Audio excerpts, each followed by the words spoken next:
સ્વાગત છે। Khedbrahma police station વિસ્તારમાંથી માદક પદાર્થ ગાંજાનો જથ્થો સહિતનો મુદ્દામાલ પકડી પાડી એનડીપીએસનો ક્વોલિટી કેસ શોધી કાઢતી ખેડબ્રહ્મા પોલીસ। અમારા સાબર આવાઝ ન્યૂઝ ચેનલના રિપોર્ટર હેમંતભાઈ બારોટ તરફથી મળતી માહિતી મુજબ નાયબ પોલીસ મહાનિરીક્ષક વિરેન્દ્રસિંહ યાદવ સાહેબ આઈપીએસ તથા પોલીસ અધિક્ષક સાહેબ ડોક્ટર પાર્થરાજસિંહ ગોહિલ સાહેબ આઈપીએસ સાબરકાંઠા નાઓએ સાબરકાંઠા જિલ્લામાં યુવાધન નશાના રવાડે ન ચડે તથા નાર્કોટિક્સ પદાર્થોનું વેચાણ અટકાવવા સાઇનો ટુ ડ્રગ્સ મિશન અંતર્ગત ડ્રગ્સ મુક્ત સાબરકાંઠા સૂત્રને સાર્થક કરવાના નાર્કોટિક્સના પદાર્થોનું ખરીદ વેચાણ કરનારા ઈસમો વિરુદ્ધ કડક કાર્યવાહી કરવા સૂચના કરેલ હોય, જે અન્વયે નાયબ પોલીસ અધિક્ષક કુલદીપ નાઈ સાહેબના સીધા માર્ગદર્શન હેઠળ અમો police inspector DV Hadad Khedbrahma police સ્ટેશનનાઓ તથા KV Vahoniya police sub inspector તથા સર્વેલન્સ કોડના પોલીસના માણસો તારીખ 28/7/2026ના રોજ ટાવર વિસ્તારમાં પેટ્રોલિંગમાં હતા। તે દરમિયાન સાથેના પોલીસ કોન્સ્ટેબલ સુમતીભાઈ ચંદુભાઈ બક્કલ નંબર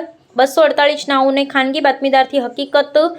મળેલ કે ખેરોદથી ખેડબ્રહ્મા તરફ આવતા હાઈવે રોડ ઉપર લાલસી કંપા તરફ જવાના 3 રસ્તા ઉપર એક ઈસમ કાળા કલરની બેગમાં માદક પદાર્થ ગાંજો લઈને ઊભો છે, જે બાતમી હકીકત આધારે સદર જગ્યાએ જતા વ્યક્તિ તેના હાથમાં કાળા કલરની બેગ લઈ ઉભેલ, જેને પકડી બેગની અંદર તપાસ કરતા ગેરકાયદેસરનો માદક પદાર્થ ગાંજો જથ્થો 5 કિલો 333 ગ્રામ, જેની કિંમત ₹2,66,650 તથા મોબાઈલ નંબર એક કિંમત ₹500 મળી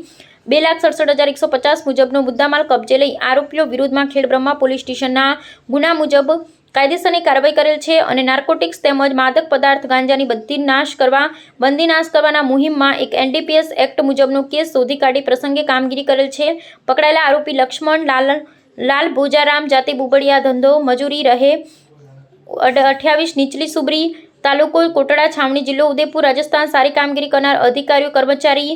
ડીવી હડાદ સાહેબ પોલીસ ઇન્સ્પેક્ટર તથા ડીવી વહોણિયા પોલીસ સબ ઇન્સ્પેક્ટર તથા એએસઆઈ સુનિલભાઈ કાંતિભાઈ તથા પોલીસ કોન્સ્ટેબલ વિનોદ કુમાર મેવાભાઈ તથા પોલીસ કોન્સ્ટેબલ ધવલ કુમાર કેવડભાઈ તથા પોલીસ કોન્સ્ટેબલ સુમિતભાઈ ચંદુભાઈ તથા પોલીસ કોન્સ્ટેબલ વિનોદભાઈ મોહનભાઈ તથા ડ્રાઈવર રાકેશ કુમાર રામજીભાઈ તમામને સાબર આવાઝ તરફથી ખૂબ ખૂબ અભિનંદન। આવા ન્યૂઝ જોવા માટે સાબર આવાઝ યુટ્યુબ ચેનલને સબસ્ક્રાઇબ કરો અને લાઇક કરો, જેથી હવે પછીના દરેક સમાચાર સબસ્ક્રાઇબ કરેલા હશે તેઓને નવા સમાચારની માહિતી મળી જશે।